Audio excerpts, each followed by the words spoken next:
Si Robles? Hindi rin nga kami makapaniwala, Chief. Gusto naman baka ni Garcia ito kagabi eh. Feel so betrayed! Ang bait-bait ko pa naman sa taong yun, saka ang humble-humble ko sa kanya. Tapos ginaganito niya tayo. Chick, paano kung plantahan natin ang lapel? Ano bang? Wartap! Gusto mo i-wartap natin yung bahay niya. Gusto mo i-wartap na?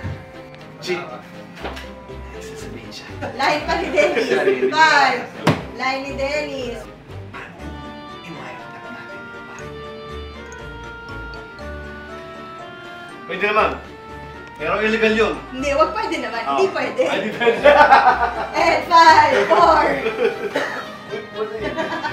Hindi pwede, illegal yan. Okay ba? And 5, 4, 3, 2.